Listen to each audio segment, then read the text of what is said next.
Assalamu alaikum rahmatullahi wa barakatuh.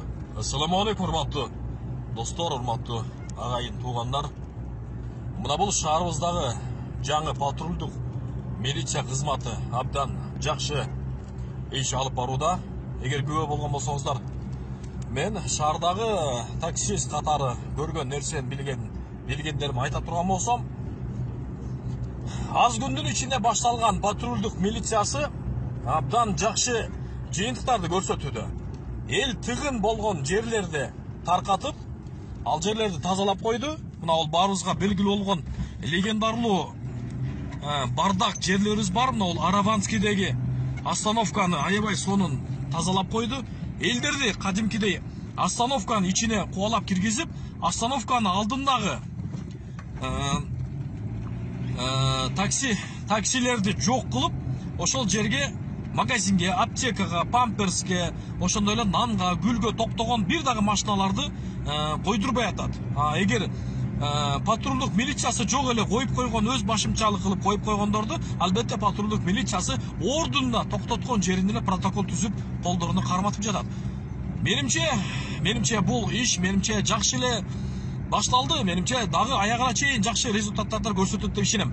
Албетте бул иш бизде жаңыдан башталгандыгы үчүн балким адамдар кайсыл бир убакытка чейин ушундай бир кыйын штрафтарга кабыл болушу мүмкүн. Бирок кийин деген адам деген үйрөнөт да. Үйрөнгөндөн кийин менимче тартип өз ордуларына келет деп ишенем. Азыр патрулдук милиция бар деп көпчүлүк машина мингендер ар кайсы жерлерге токтогондон чочулап калыптыр. Бул албетте жакшы нерсе. Патрулдук милиция бар деп кээ бир жөө жүргүнчүлөрү баягындай атайын пешеходдон өтүп калышыптыр. Эч кандай макепая аралагандай, бедепая аралап кеткендей, эми чоң жолдорду аралап кетүү деген нерсе дароо эле 2-3 күн ичинде азая түштү. Патрулдук милиция зебрадан өтпөгөн жөө жүргүнчүлөр үчүн дагы айыппул протокол түзүп толтуруп атышат. Бул менимче абдан жакшы нерсе. Ошондуктан бардыгыбыз туура кабыл алуу менен патрулдук милицияны колдоп, аларга жакшы сөз айтып, алардын маанайын көтөрүп, алардын ишине тоскоол болбоого барыңыздарды чакырып кетем.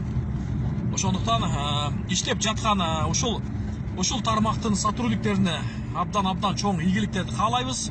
Эл менен тыгыз байланышта болуп, элдин тарабын талашкан, элдин тынчтыгын сактаган мыкты адистерден болуусун тилеп кетебиз. Ошол менен бирге эле алардын ден соолугуна чоң бакубатчылык жана ошол эле өмүрлөрүнө, жашоолоруна ооматтарды каалап кетмекчибиз. Ассаламу алейкум ва рахматуллахи ва баракатух.